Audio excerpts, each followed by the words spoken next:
Puji nama Tuhan, kita akan mulai ibadah kita pada sore hari ini. Mari kita bersatu dalam doa. Haleluya. Bapak, kami mengucap syukur Tuhan, terima kasih buat kebaikan-Mu sepanjang kehidupan kami. Terima kasih Tuhan buat hari ini ya Bapak. Kami berada di tempat ini, itu hanya karena kebaikan-Mu saja dalam kehidupan kami. Terima kasih Yesus, dan kini kami mau memberikan yang terbaik pula bagi Engkau Tuhan. Kami mau menyembah-Mu, mau memuji-Mu dengan segenap hati kami. Layakkan setiap kami Bapa untuk masuk dalam hadirat-Mu yang kudus. Terpujilah nama-Mu Tuhan, dan di dalam nama Tuhan Yesus kami sudah berdoa. Haleluya, amin.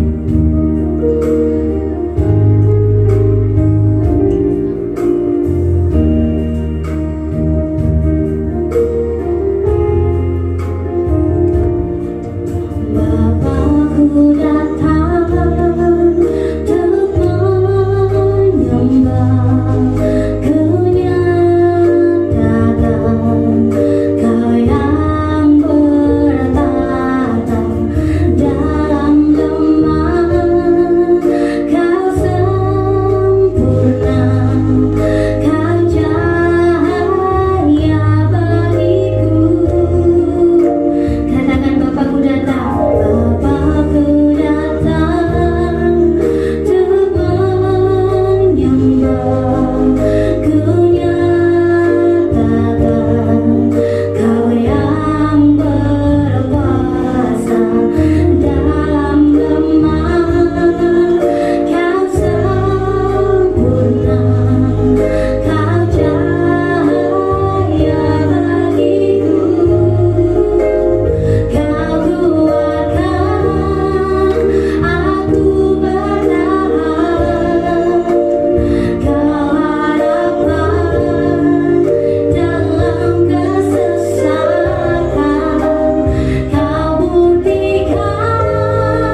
tempat mahal ini, Bapa Engkau mulia, Kau hadir di sini, memulihkan hati, menyembuhkan yang terluka. Ku kan tenang bersamamu, Bapa.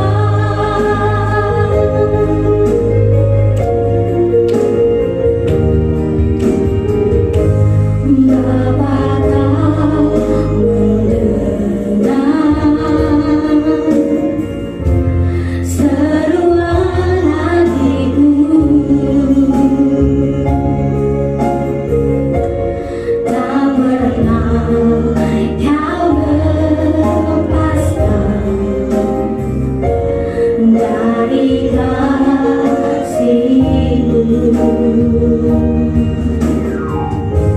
lewat lembah gelap, Kau temani aku. Roh-Mu bekerja selalu untuk kebaikanku,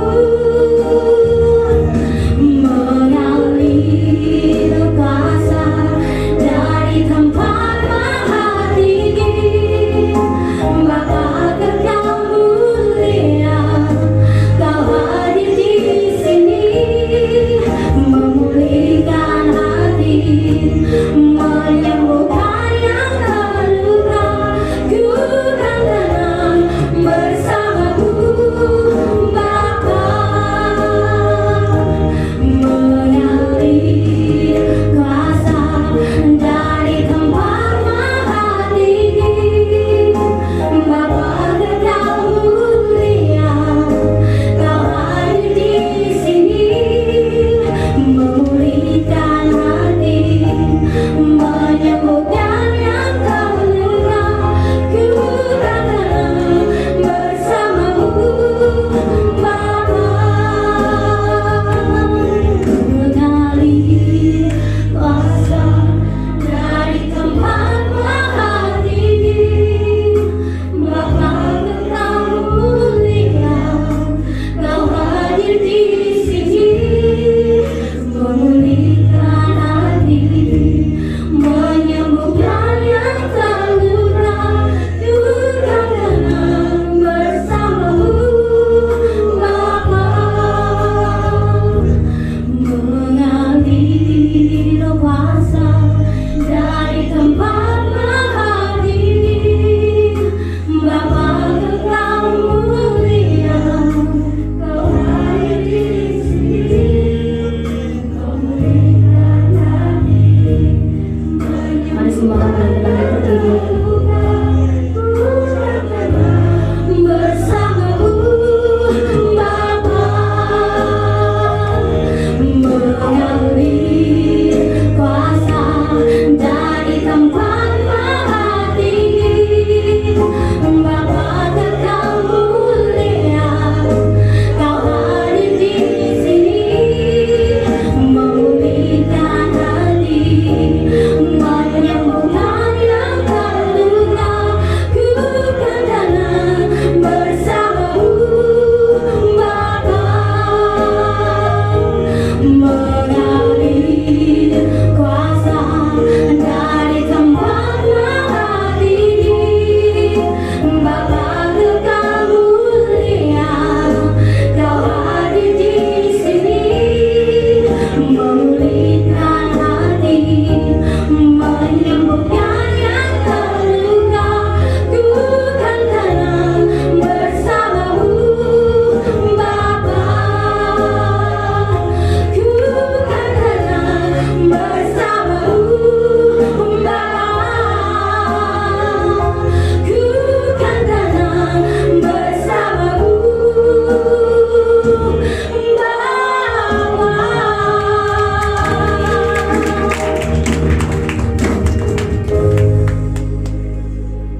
Terima kasih Bapa. Kami tenang ketika kami ada dalam hadirat Tuhan. Ada ada sukacita pengharapan ketika kami ada dalam genggaman tangan Tuhan. Kami tahu Bapa, kuasa-Mu yang melingkupi kami sampai hari ini, bahkan sampai sore menjelang malam ini. Ada satu tangan yang penuh dengan kasih, yaitu tangan Tuhan, yang tidak pernah membiarkan kami berjalan sendiri. Terima kasih Tuhan, kami sudah memuji menyembah dengan setiap pujian yang sudah kami naikkan di hadapan Tuhan. Pakai kami Tuhan, agar setiap hari bahkan setiap saat kami selalu rindu untuk datang menyembah Engkau ya Bapa. Bahkan tiba saatnya untuk kami boleh belajar firman Tuhan. Ketika kami belajar firman Tuhan, kami terbatas Tuhan untuk mengerti maksud dan apa yang Tuhan mau. Tapi kalau Roh Kudus pimpin kami, Tuhan akan membuka setiap rahasia bagi kami, agar kami hidup seturut apa yang Tuhan mau. Dan ketika kami hidup seturut apa yang Tuhan mau, ada begitu banyak yang Tuhan lakukan dalam hidup kami. Di dalam nama Tuhan Yesus Kristus, kami bersyukur dan kami berdoa. Haleluya. Amin. Silakan duduk. Salam. Ya, selamat Natal buat kita semua. Ya, kemarin di tempat ini kita boleh merayakan Natal bersama-sama. Dan Natalnya tepat hari Sabtu. Masa Minggu libur. Ya, Minggu tetap beribadah. Ya, saya tahu kemarin pasti semua juga mungkin sempat ke sini. Ada yang membawa keluarga, yang membawa teman. Kita boleh beribadah bersama-sama. Tapi tidak mengurangi sukacita kita untuk hari ini kita juga tetap beribadah. Karena apa? Kalau kita beribadah itu membuktikan bahwa kita bergantung hanya kepada Tuhan.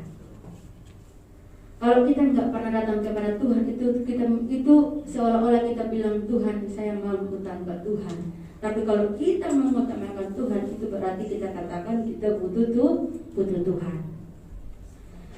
Dan sudah beberapa minggu ini kita belajar, sudah hampir 1 bulan, dan minggu ini minggu terakhir. Sudah tanggal 26. Tinggal 5 hari lagi tahun ini akan berlalu. Tetapi satu hal yang kita harus yakini dalam hati, percaya bahwa di tahun depan Tuhan punya rancangan yang indah. Amin. Setiap tahun itu Tuhan punya rancangan yang khusus. Sudah lama saya pernah ikut acara Natal, dan di waktu Natal itu orang yang sebagai pemimpin waktu dia berdoa dia katakan seperti ini: kita akan masuk di tahun depan yang masih rahasia.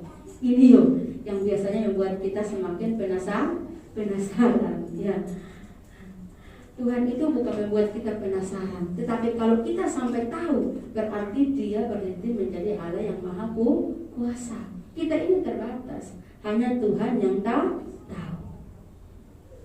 Kita nggak tahu nanti ke depan juga ada apa, kita nggak tahu. Mungkin besok lusa kita nggak tahu, tetapi Tuhan tahu semuanya. Oleh karena itu kita harus selalu dekat dan bergantung kepada Dia yang Maha Tahu. Kita ini nggak bisa berbuat apa-apa tanpa Tuhan. Kalau kemarin ada begitu banyak yang kita saksikan tentang berita Natal untuk tahun ini, yang mungkin menyentuh di hati, yang mungkin bisa kita terima. Karena apa? Ajaran Natal setiap tahun hanya satu kali. Tetapi itu biasanya akan menyisakan cerita di hati kita sepanjang 1 tahun itu. Makanya Natal itu perlu penting untuk kita bisa merenung. Karena apa? Apa yang akan terjadi sepanjang tahun ini kita tidak tahu. Dalam pekerjaan kita, keluarga kita, semua yang kita lakukan kita tidak tahu. Semuanya itu ada dalam rahasianya Tuhan. Makanya nanti kalau tutup tahun, kalau ada yang punya waktu, kesempatan, bolehlah berdoa bersama keluarga untuk menyerahkan hidup kita kepada Tuhan. Karena kita tidak tahu apa yang akan terjadi tahun depan. Kita mau berseru kepada siapa? Kita mau bersandar kepada siapa?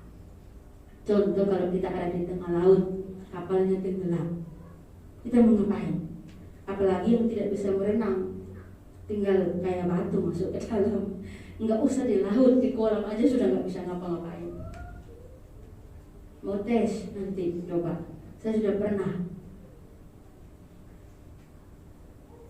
cuman masuk cuma 1 detik itu loh, keluar itu suruh cuma 1 detik itu, baru saya sadar begitu pentingnya hidup ini di hadapan Tuhan. Cuma 1 detik ini loh, rasanya itu gak bisa bernapas. Karena kalau kita di dalam air gak bisa bernapas, gak ada udara, gak ada oksigen. Yang bisa berenang tahu, yang gak tahu bagaimana caranya bisa berenang di dalam air, bagaimana bisa bernapas di dalam air.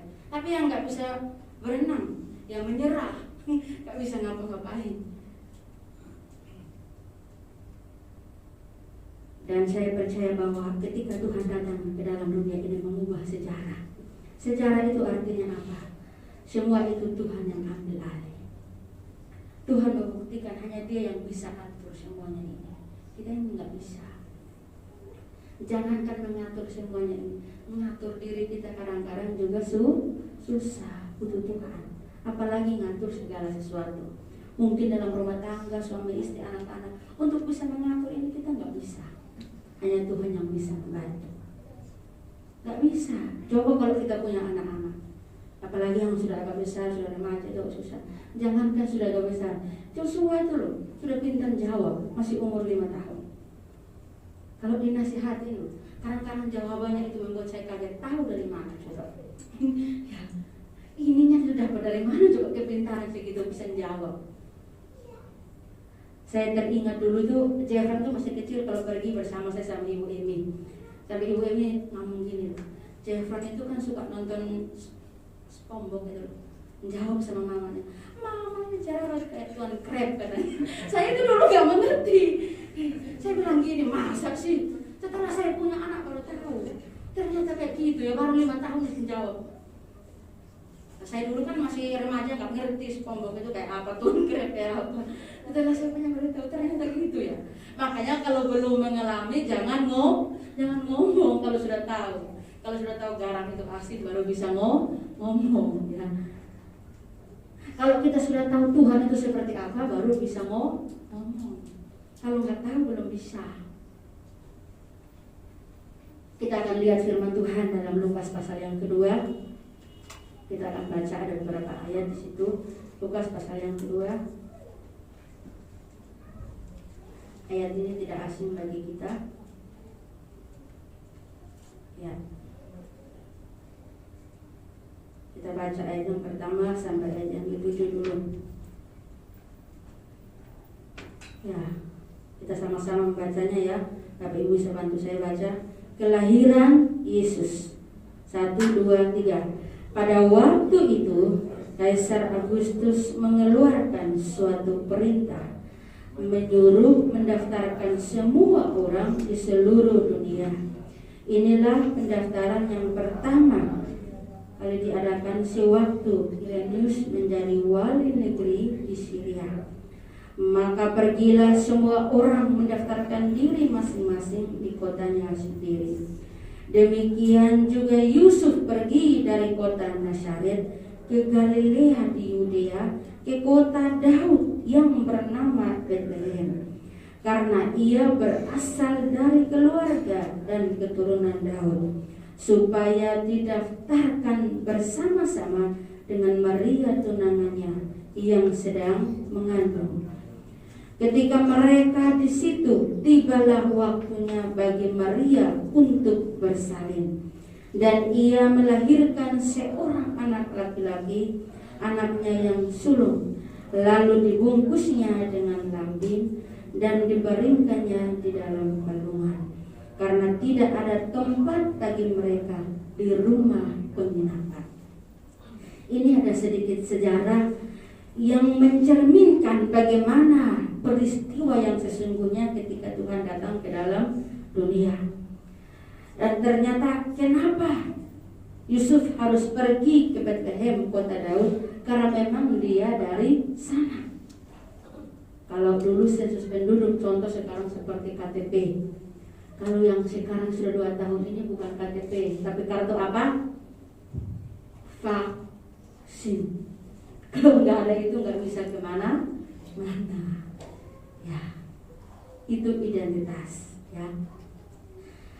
Lalu ketika kita belajar dari sejarah firman Tuhan, ketika Tuhan datang di sebuah kampung yang bernama Bethlehem, sejarah mencatat ada begitu banyak orang yang menolak kedatangan Tuhan. Kenapa mereka menolak? Karena mereka tidak menerima sampai hari ini.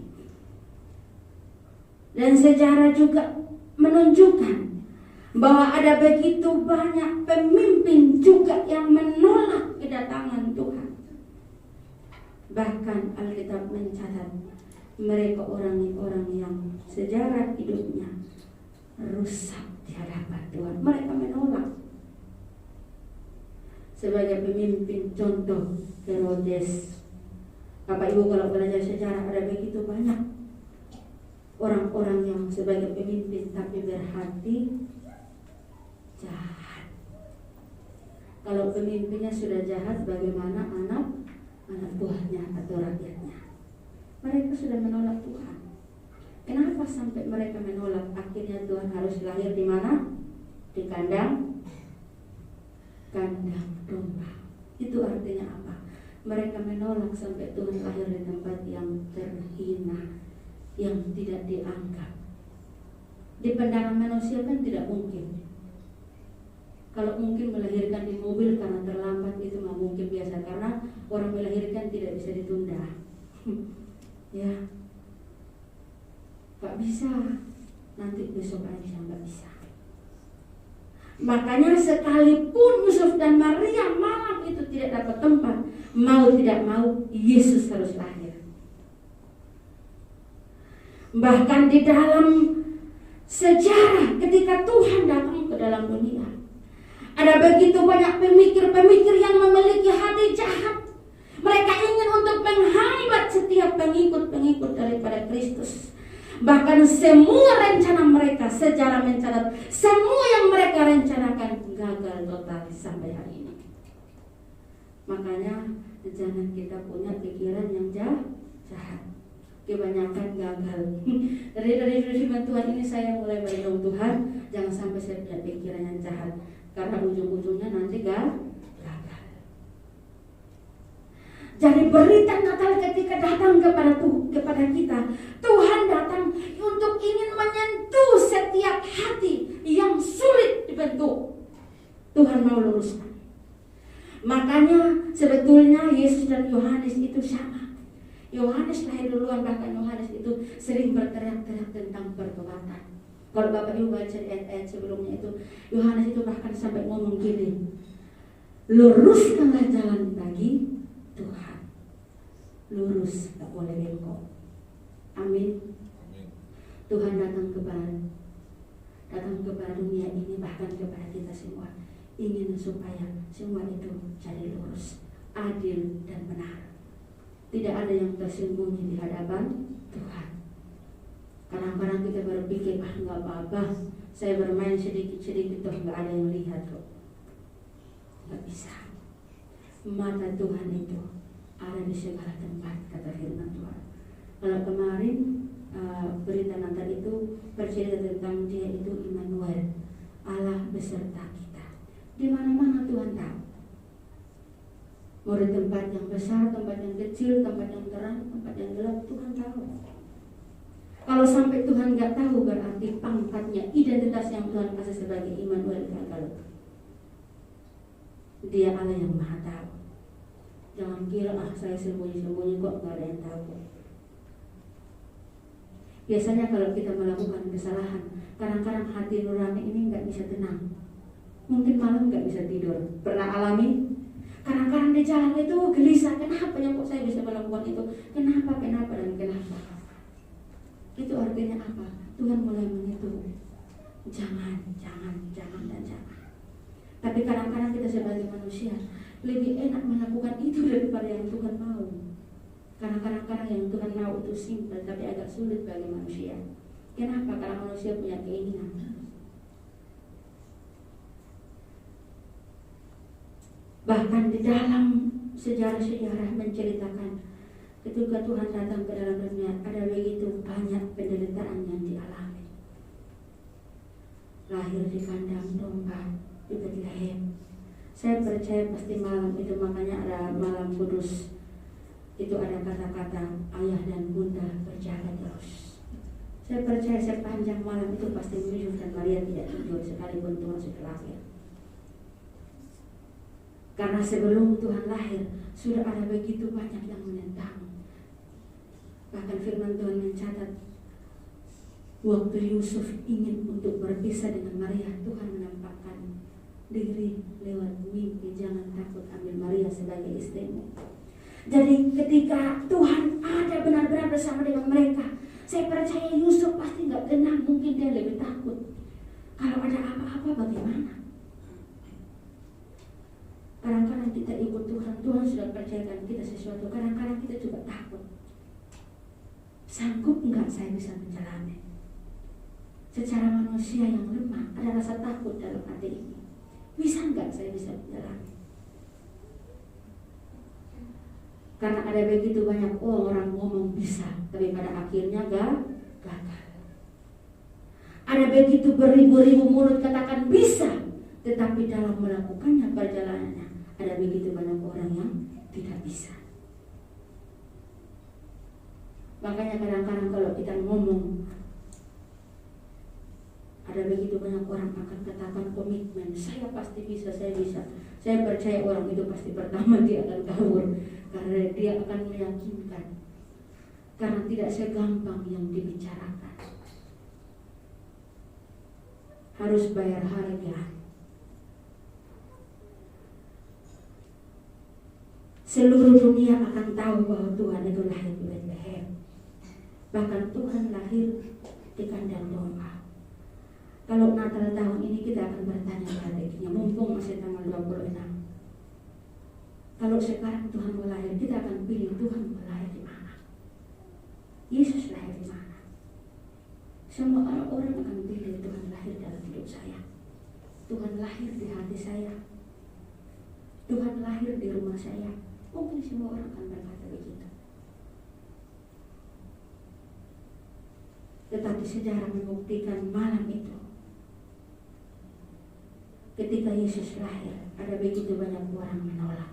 Kenapa Tuhan sampai lahir di kandang domba? Karena ada begitu banyak penolakan dari manusia. Alkitab mencatat malam itu penginapan itu penuh. Ada dua kisah yang kita dapatkan dari bacaan yang kita baca tadi. Yang pertama, kenapa Tuhan harus lahir di kandang domba? Karena ada sebuah kebijakan politik, yaitu ada sensus penduduk yang diadakan. Jadi orang-orang yang tinggal di situ akan pulang dan tempat itu menjadi penuh, apalagi penginapan. Karena banyak orang butuh kan pulang dari kota, dari mana-mana pulang untuk mengikuti sensus itu. Dari penginapan itu penuh. Lalu yang kedua, kenapa sampai penginapan itu semua bisa penuh? Karena yang punya penginapan juga butuh uang. Orang kalau sediakan penginapan kan butuh bayaran. Makanya sampai nggak ada tempat buat Tuhan. Kalau kita membawa kisah ini dalam hidup kita sehari-hari, contoh, malam itu penginapan penuh. Pasti Maria ngomong sama suaminya, tunangannya Yusuf, kayaknya sudah waktunya saya mau melahirkan. Nggak mungkin sebagai suami dia diam. Bapak-bapak di sini yang sudah punya anak pasti tahu waktu istri mau melahirkan kayak apa. Bisa-bisa suaminya cungkil balik juga karena bingung memikirkan bagaimana ini. Istri saya mau melahirkan di mana, tempatnya di mana, bidannya sudah siap atau belum, keadaannya pasti bingung. Dan kalau kita mau kisahkan dalam kehidupan sehari-hari contoh begini, saya percaya pasti Yusuf berkeliling di tempat penginapan itu, mengetok setiap pintu. Apa ada orang di dalam? Contoh kalau saya mau gambarkan kejadian malam itu, mungkin di rumah yang pertama mereka mendengar, tetapi mungkin telinga mereka mendengar, tapi matanya berat untuk buka. Biasanya orang kebentil itu dibangunnya susah. Kadang-kadang Kadang-kadang kenapa sampai kita biarkan Tuhan lahir di kandang domba? Karena kita sedang tertidur. Orang kalau tidur paling enak. Ya. Lalu yang kedua, kenapa sampai Tuhan lahir di kandang domba? Saya percaya pasti juga Yusuf pergi ke rumah kedua untuk mengetok. Sampai di sana mungkin yang ada di dalam penginapan itu belum tidur. Tetapi mungkin gini, suami istri gini, ya ada orang ya diam-diam. Akhirnya Yusuf pergi cari tempat yang lain. Contoh mungkin kamar yang ketiga. Yusuf mengetok mencari tempat untuk Maria bisa melahirkan. Lalu yang kamar yang ketiga ini mungkin berpikir, mereka belum tidur. Lalu mereka berpikir gini, siapa ya yang datang malam-malam? Buka pintu. Lalu melihat ada seorang wanita yang sedang hamil. Karena menurut adat istiadat Yahudi, kalau orang melahirkan ada darah, rumah mereka menjadi najis tempat mereka. Kalau anaknya laki-laki itu najis selama 7 hari. Tapi kalau anaknya perempuan, rumah itu najis selama 14 hari. Berarti nggak mau ambil resiko. Siapa yang mau? Dia yang enak kok saya yang menderita. Kan nggak mungkin. Ini kalau saya memisahkan dalam kehidupan kita sehari-hari. Lalu mungkin Yusuf pergi di rumah yang keempat. Sampai di sana mungkin belum tidur. Kalau suaminya atau istrinya yang suka memberi, mungkin suaminya katakan, jangan buka, kalau yang datang susah bagaimana? Pulang kita harus kasih, datang nanti kita harus kasih makan, pulang harus kasih bekas. Mikir-mikir kan? Karena tidak semua orang mau berkorban. Tidak semua orang mau berkorban.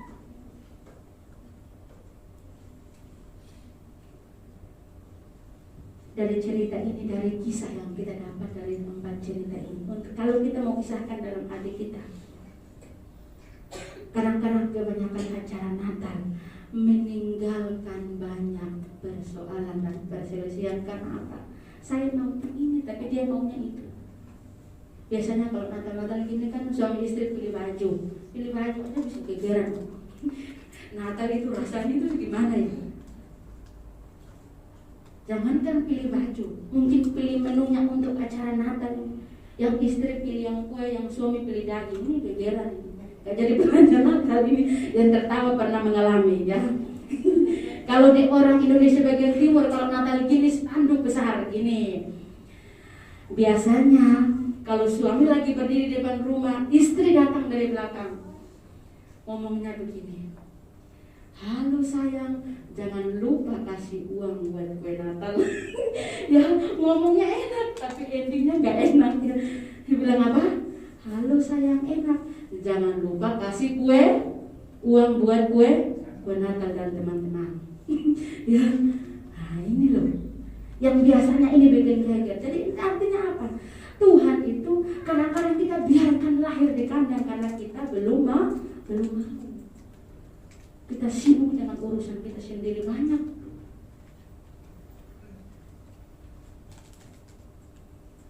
Bahkan biasanya habis acara Natal ada begitu banyak orang maaf, banyak muka seperti habis makan belimbing. Ya, karena ada begitu banyak peristiwa. Ya, jadi biasanya kalau saya bertamu, kalau saya melihat mukanya ada rasa-rasa seperti habis makan belimbing, saya nggak lama pamit pulang. Ya, kadang-kadang acara Natal itu apa sih sebetulnya? Kita mau Tuhan lahir di mana? Itu semua tergantung daripada kita mau biarkan Tuhan lahir di rumah atau mau biarkan dia di luar. Biasanya kadang-kadang orang yang diutus oleh Tuhan biasanya nggak kelihatan. Dia sudah pergi, baru kita sadar dia sudah pergi. Ada sedikit kisah ya. Kenapa saya bisa ngomong ini? Saya pernah alami. Kalau dulu itu saya belum mengenal Tuhan, saya nggak mengerti Iya, kita kalau orang Indonesia bagian timur pasti Alkitabnya besar di atas meja, semua anak-anak biasa dikasih. Tetapi nggak tahu buka, apalagi dibaca. Biasanya kalau mau dibaca gereja dilap-lap, ini bukan di buku, yang nggak tahu dibaca. Ada satu persekutuan waktu itu saya ikut, saya didoakan orang yang maaf dari fisiknya kurang sempurna. Saya ini, ya kenapa sih kok sampai ketemu orang kayak gini? Saya maunya orang yang kelihatan gimana, wow, keren, mantap. Oh, ketemunya sama yang ini. Tapi dari orang itu saya bisa berhasil sampai hari ini. Maaf, ngomongnya agak gagap dan mulutnya juga agak sedikit cacat. Waktu saya bawa ke rumah, semua keluarga saya waktu kita berdoa, matanya buka, nggak ada yang tutup mata. Saya besoknya minta pulang. Saya merasa tertolak, saya juga malu. Ya. Tapi hari ini saya membuktikan Tuhan gak melihat apa kekurangan kita. Amin. Tuhan gak melihat engkau mampu atau tidak mampu, Tuhan mau engkau mau atau tidak. Itu pilihannya. Kalau malam hari itu orang-orang yang ada di sana, mereka menolak untuk menerima Tuhan, sejarah itu bisa berubah, gak seperti yang kita tahu. Jadi waktu Tuhan lahir, ada beberapa yang Tuhan sentuh hati mereka. Yang pertama itu para gembala. Para gembala itu siapa? Para gembala itu orang-orang yang tidak tahu berurusan dengan Tuhan, tidak tahu berurusan dengan gereja. Kerjaannya tiap hari menggembalakan kambing domba. Tuhan datang buat mereka. Di tempat yang hina, Tuhan datang membawa kabar sukacita. Bahkan Alkitab mencatat juru selamat itu datang. Bahkan kalau Bapak Ibu membaca ayat-ayat selanjutnya, itu ayat yang ke-13 dikatakan seperti ini. Dan tiba-tiba tampaklah bersama-sama dengan malaikat itu sejumlah besar bala tentara surga dan memuji Allah, katanya. Kemuliaan bagi Allah di tempat yang maha tinggi dan damai sejahtera di bumi di antara manusia yang berkenan kepadanya. Bayangin, pasti malaikat-malaikat nyanyinya kakak saya fals. Pasti suaranya tinggi, apalagi bala malaikat tentara surga ini. Bayangin, bisa bikin paduan suara di tengah hutan. Di kandang itu nggak mungkin di depan rumah, biasa di belakang. Artinya apa? Bawa kabar sukacita itu kepada semua orang. Amin. Bahkan orang-orang yang tidak pernah berurusan dengan Tuhan atau tidak pernah tersentuh, bawa itu kepada mereka. Di tempat yang hina tidak dianggap, siapapun bertemu, bawa kabar sukacita itu kepada mereka, seperti gembala-gembala. Biasanya kalau orang nyanyi suara enak kan gak mungkin nyanyi di belakang situ, pasti minta tempat yang mewah baru bisa nyanyi.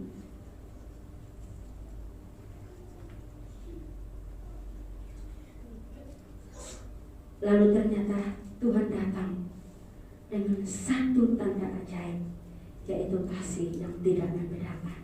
Amin. Kasih dan cinta itu berbeda. Bedanya bukan beda tipis, beda jauh. Biasanya kalau cinta itu harus cocok. Makanya kalau biasanya muda-muda pacaran cocok lanjut, nggak cocok bisa. Berarti cinta itu menceritakan kecocokan. Tetapi kasih biasanya yang tidak pantas dia beri. Amin. Jadi kalau ikut Tuhan jangan pakai cinta, tetapi pakai kasih. Karena kalau cinta membeda-bedakan.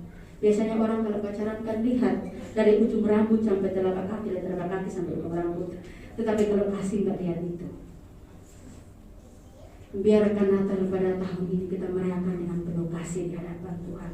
Ketika kita melihat orang lain ada kasih yang timbul.